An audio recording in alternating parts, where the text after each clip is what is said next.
मुलाकात बहुत ही अपने खास मेहमान तक करवाएंगे। बहुत ही बड़ी देश प्रेमी है और बहुत बड़ी संस्कृति प्रेमी है। राम राम बहन जी।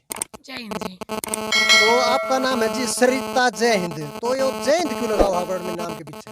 जी जय हिंद मेरे नाम के पीछे लगने की एक आप कह लो कि जिद्दोजहद की कहानी लगा लो। अच्छा जी। मैं मास्टर स्टूडेंट थी उस टाइम पे, तो किसी मेरे सहपाठी ने मेरे पे जिद लगा ली। अच्छा। मतलब कि वो मुझे गुड मॉर्निंग या राम राम करते तो मेरा अभिवादन होया करता वंदे मातरम या जय हिंद का। तो वो बोला कि मैं तो जय हिंद तेरे तक कहूँ मेरे को नहीं। तो मैं अपनी जिदा माँ के बोली मगर तू मेरे तो जय हिंद कहेगा और मेरा नाम लेकर जय हिंद कहेगा। बोला कौन है? कहता मैं ठीक है। तो 2 दिन पाछे मैंने क्या कर अपने फेसबुक का नाम चेंज कर लिया, सरिता सिंह से सरिता जय हिंद लगा लिया। तो उसने मैं कहीं पर मेंशन करी तो वहाँ पे उसने लिखा सरिता जय हिंद। मैंने सीधा स्क्रीनशॉट लिया, मैं कह दी ना सरिता जय हिंद। तो ये बात थी जी, तब से यही है। अच्छा, बहुत मतलब बढ़िया स्टोरी है आपके नाम के पीछे सरिता जय हिंद। तो आप फेसबुक पे भी जी काफ़ी एक्टिव रहो हो अपनी संस्कृति और अब जो अपना देश प्रेम है उसने बचाने खातिर उसने बढ़ाने खातिर। इस बारे में जो ये आपका देश प्रेम जागृत होया कब तक जागृत होया?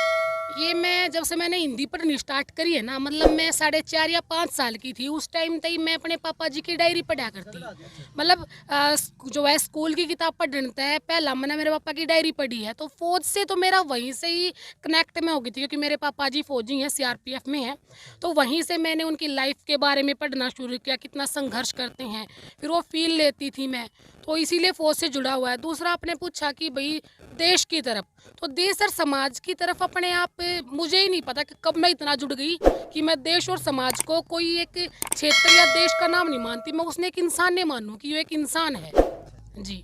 तो आप ये बात और बताओ, आप बिलोंग कड़े तक करे हो और आपकी जो स्टडी थी पढ़ाई थी वो कड़े तो शुरू हुई, कड़े खत्म करी आपने? खत्म करी है कि नहीं करी है पहले तो नहीं बताओ, कड़े कितनी चल रही है? देखो पढ़ाई तो कदे खत्म ही नहीं हो सकती, बस मन नू याद मेरी पढ़ाई शुरू हुई थी। और अब भी जो मैंने पढ़ना जो भी कुछ मिल रहा है वो मैं पढ़ती रहूँ।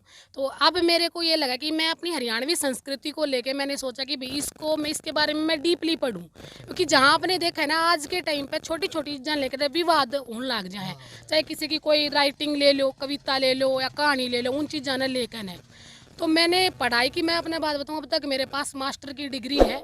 और इससे आगे भी जो भी मैं भाई अभी मैं फिलोसफी से एमए कर रही हूँ इग्नू से। तो पढ़ाई तो मेरी शुरू होने लग रही है। बिलोंगा हरियाणा ते भादरगढ़ तक करा, बाकी हम रवा नजफगढ़ में हाँ। जी।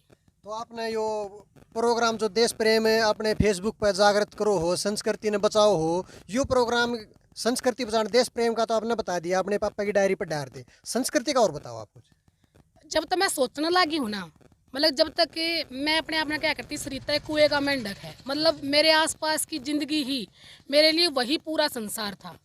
लेकिन जब मैं बाहर निकली 19.5 साल की उम्र में, जब मैं बाहर निकली तो मैंने देखा समाज किसा है। अच्छा जी।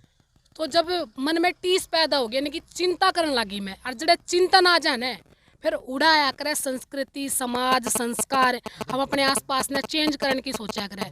तो ये वहीं से डेवलप हुई हैं। और अब मुझे खुद नहीं पता कि मैं सच में संस्कृति को बचा रही हूँ या नहीं बचा रही, मुझे नहीं पता, ऐसा लोग कहते हैं। ना जी, अपने मेहनत करते रहो, संस्कृति पक्का बचेगी। वो क्या करना, एक चीज का पाछा लाग जाओ वो चीज होगा ही रहेगी। देखो हमारा काम है अच्छी चीज़ ने बढ़ावा देना और गलत चीज़ ने टोकना। वह चाहे मैं एक बात क्या करूं कि सही अगर मेरा दुश्मन भी होगा तो मैं उसकी इतना शाबाशी दूंगी, ताली बजाऊंगी। और गलत जब मेरा बाप और मेरा दादा भी होगा जब भी मैं टोकूंगी दादा गलत कर रहा है। तो बहन जी एक बात और बताओ, आज शहीद कवि जाट मेहर सिंह जी के जन्म दिवस के उपलक्ष्य में प्रोग्राम हो रहा है। आज आप अड़ा आए हो, तो यो अपने दादा शहीद शहीद कवि थे मेहर सिंह जी, इसके बारे में कुछ बताओ आप। देखिए मुझे ना मेहर सिंह जी का नाम जैसे जब मैंने कहा ना मैं पढ़ने लगी तब मुझे पता चला। इनकी मैं एक रागनी बचपन से बहुत सुनती आ रही हूँ, जो मेरे पापा जी हमें बातों बातों में सुनाते थे और कहते भी थे, खासकर जब वो सुभाष का किस्सा सुनाते थे। तो मैंने सुभाष जी को अभी पढ़ा है, लेकिन उनके बारे में मैंने पहले ही सुन लिया था बहुत। तो इनकी एक रागनी थी कि घड़ी ना बीती ना पल गुजरे, एक उतरिया जाज सकरत है और बरसन लागे फूल बोस पे जब हाथ मिला हिटलर तय। सुभाष जी की हाँ रागनी जी, थी। हाँ जी। तो उन्होंने सुभाष जी की रागनी गाई थी, तो वो मैं सुनती आ रही हूँ। उसके साथ साथ मैं जो लोकगीत होते हैं, मेरी माँ के राग वो गाया करती गीत कि कर के गाल तड़पती छोड़ी जान क्यों ना काढ़ लेगा, कुछ इस तरीके की है वो। तो वो मैं सुना करती। तो अब जब मैंने इनको पढ़ा कि मैं पढ़ती हूँ मेहर सिंह जी के बारे में, मैं सोच रही थी हरियाणवी संस्कृति को लेके मैं एक रिसर्च सी कर रही थी थोड़ी सी। एक हुआ था झुकाव, तो मांगे राम जी थे, लक्ष्मी चंद जी थे और जो अपने जाट मेहर सिंह जी थे। फिर मैंने इनके बारे में थोड़ा सा डीपली पढ़ा तो मेरा इनकी तरफ झुकाव हो गया।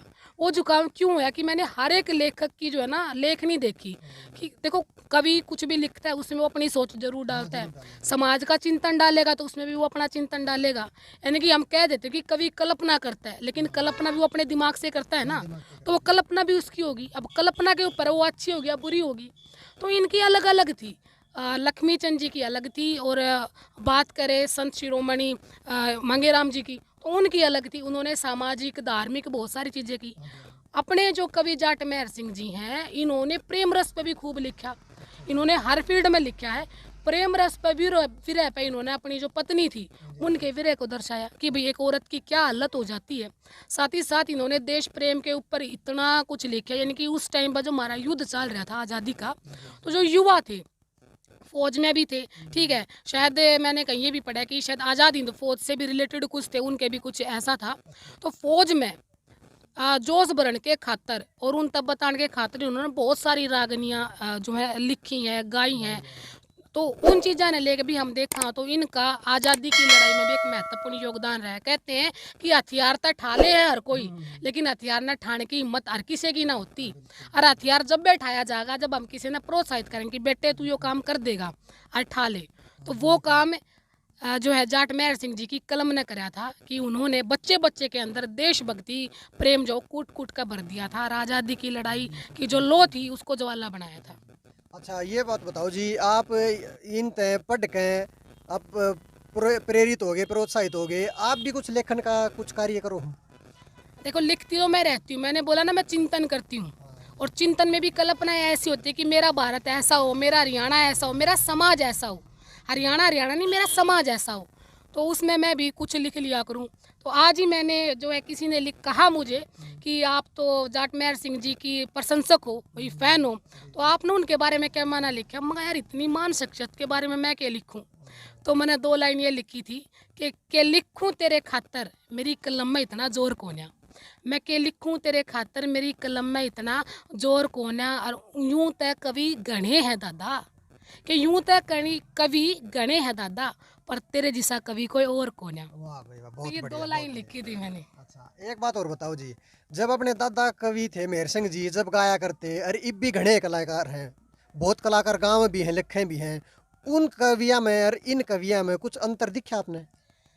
बहुत ज़्यादा अंतर है, अच्छा जी। ठीक है, बहुत ज़्यादा अंतर है। पहले थे ना, पहले लिख भी देते थे लेकिन एक दायरे में लिखा करते, एक दायरे में कया करते। अगर जो मैं आज की बात बताऊं, जो आज का लेखन चल रहा है जिसने हम जो है ना गंदा लेखन कह दिया, हाँ ठीक है, बालक बालक के मुंह पर मतलब बेरा नहीं रहता, बहुत सारी बातों का तो मतलब हमें भी नहीं पता रहता, बाद में पता चलता अच्छा इसका मतलब यो था।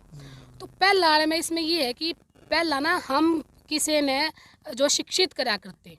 अच्छा मतलब न्यू है स्तर, जो लेखन का स्तर है काफी नीचा आ रहा है पहले का। एक बात कही थी लक्ष्मी चंद ने, मेरी बाप की बात पर ध्यान आ गई। बोला अरे लिखण का सूर कोन्या, अरे जना जना लक्ष्मी चंद बना अंडा है, यानी कि यार किसी के हाथ में कलम है पर किसी ने नू नहीं बेरा के लिखूं और मैं के कहूँ। दूसरी बात के कहो सूरज डूब गया, सूरज नहीं डूबता, धरती घूमया करे, सूरज कदे नहीं डूबता, वो घूमती धरती है। तो आप अपना लेखन रखो जारी। के पी कुंडू भाई साहब हैं, बहुत बढ़िया लेखन लिखते हैं। एक बार एक उसका वो आया था, कोई उसने गीत लिखी थी, बैठे बड़द कदे लात मार कर ठाया नहीं कर दे। मैंने ईब कुछ महीने पहला पता चला कि वह केपी कुंडू की रचना है, इनकी इतनी गजब की रचना थी कि मैं सोची वह लक्ष्मी चंद जी की रचना है। तो मेरे तो तैलान भाई साहब ने बताई, बोला बेबे वो केपी कुंडू ने लिख रखी है। तब मैंने केपी कुंडू का नाम सर्च करके तब मैंने उनके बारे में पढ़ा, तो पता लगा कि रियलिटी में लड़के की कलम जो बहुत बढ़िया लिखती है, चिंतन करती है। अच्छा जी। हम्म। तो ये मतलब ये जो संस्कृति है अपनी सुधारण खातर हमने बहुत ज्यादा मात्रा में मेहनत करनी पड़ेगी। बहुत ज़्यादा मात्रा में नहीं मेहनत। में एक बात कहूँगी, संस्कृति सुधारनी है तो खुद के परिवार तक सुधारो, खुद सुधर जाओ, खुद के बालका ने सुधार दो। आपके बालक किसने सुधारेंगे? आप अपने दोस्ता ने, क्योंकि जिसे दो हम जिसे रहेंगे अपने दोस्त ही वैसे चाहेंगे, ठीक है। जहाँ संस्कार होंगे वहाँ संस्कृति होगी, और जहाँ संस्कृति होगी वहीं संस्कार होंगे। बहुत बढ़िया बात जी आपकी। तो आप संस्कृति ने बचाने खातर लागे रहो, हम जी तोड़ मेहनत करेंगे आपके साथ। ये एक छोटा कदम उठाया जी हमने भी, हरियाणवी संस्कृति फैन क्लब एक चैनल बनाया है।